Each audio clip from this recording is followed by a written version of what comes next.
Ayun, magandang araw sa ating lahat mga kaibigan. Muli na namang nagbabalik ang lingkod, Ronde TV mo. Bago tayo magpatuloy sa ating topic, hingi lang po ko ng kunting pabor. Sana po pakilike ng video na ito.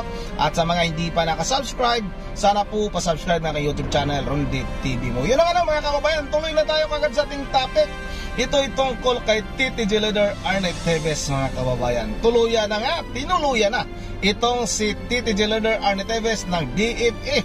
Kinansila na nga po mga kababayan yung passport nitong si Arnett Teves ng Department of Foreign Affairs mga kababayan. Talagang wala nang nagawa si Atty. Topacio mga kababayan. Yung sinasabi nito na hindi pa naman final na kinansila itong passport ni Arnett Teves, kaya aapila daw sila.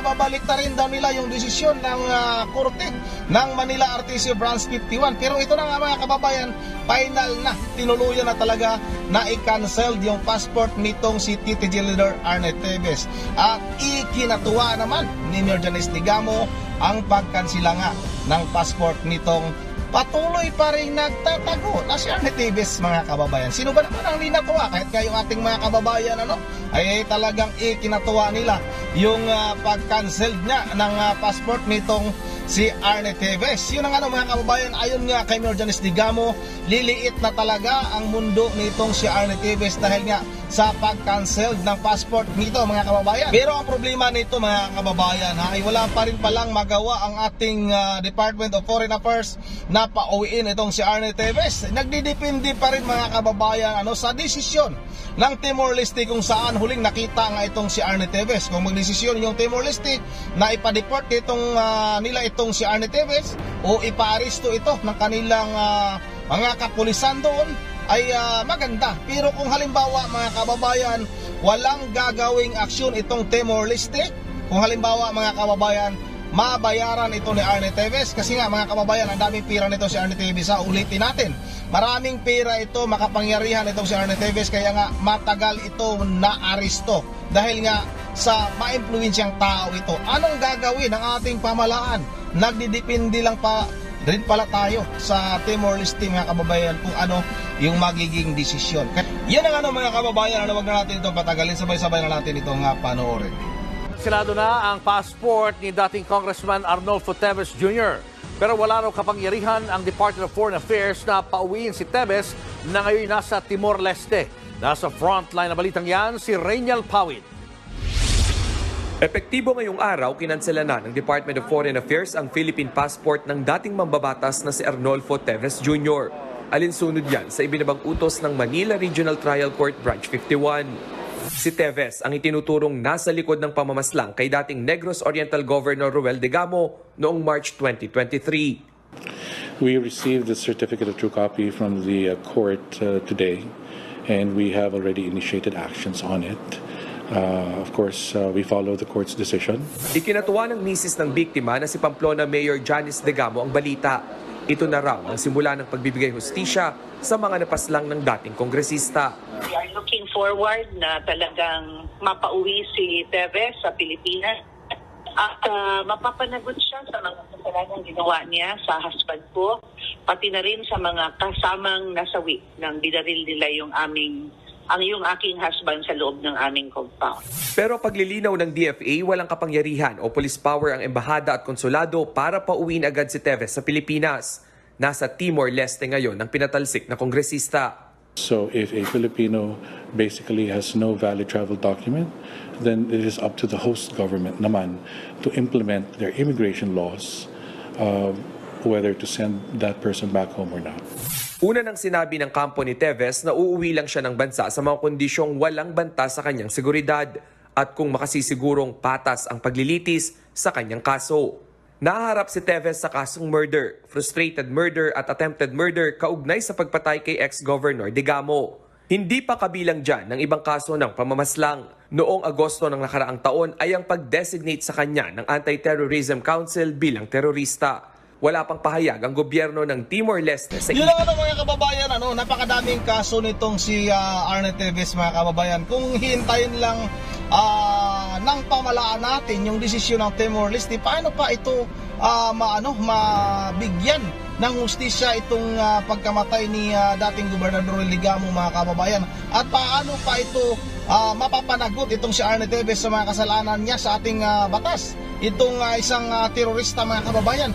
Itong si Arnie Teves ay mayroon tayong ilalabas mamaya, no, na isang video na itong si Arnie Teves ay konfirmado na nagbibigay ito ng suporta sa mga NPA, mga kababayan. Kaya pala ganun si Arnie Teves, ganun katapang itong tao na ito, ganun katibay itong tao na ito, dahil nga ito'y may mga private army pala talaga sa katauhan ng mga New People's Army, mga kababayan, o NPA. Mamaya ipapalawas natin ito, ito'y magandang na makita ito ng ating mga kababayan para talagang malaman nila kung gaano ba talaga kasama itong tao na ito.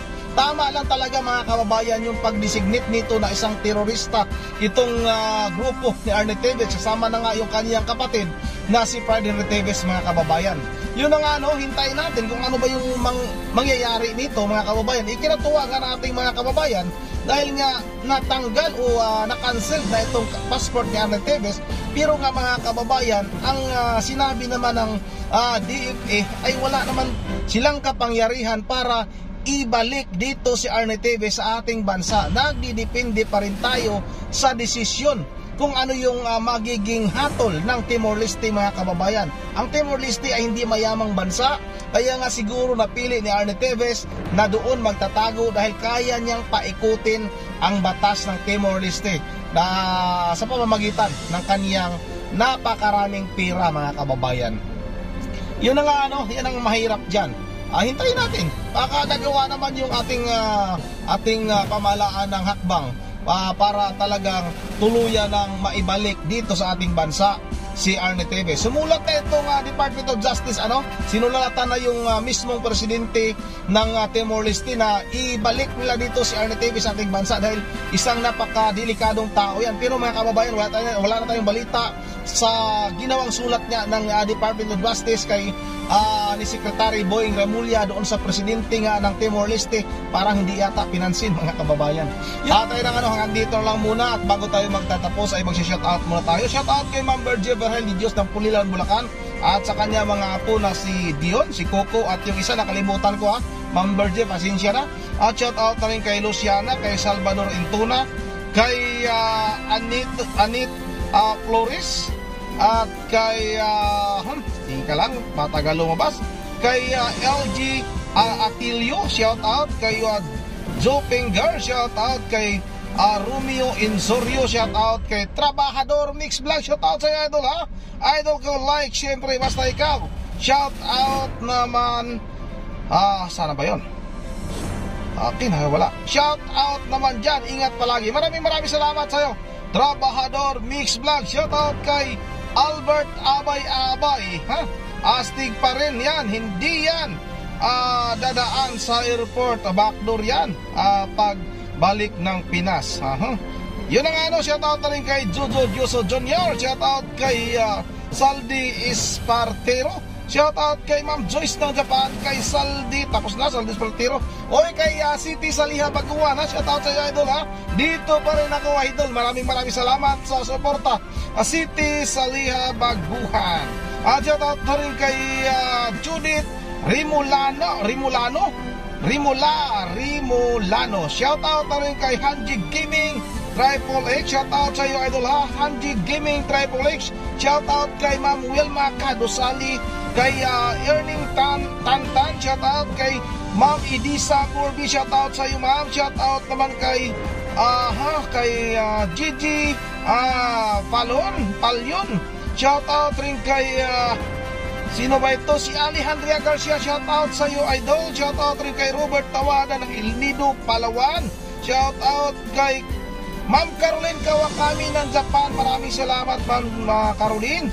Ingat po kayo lagi dyan. At kay Miriam Albito, shoutout. At kay Romeo Insorio. Agripino Ferry, shoutout. At kay Leonardo Pantalion. Yun ang mga kababayan. Hanggang dito lang muna.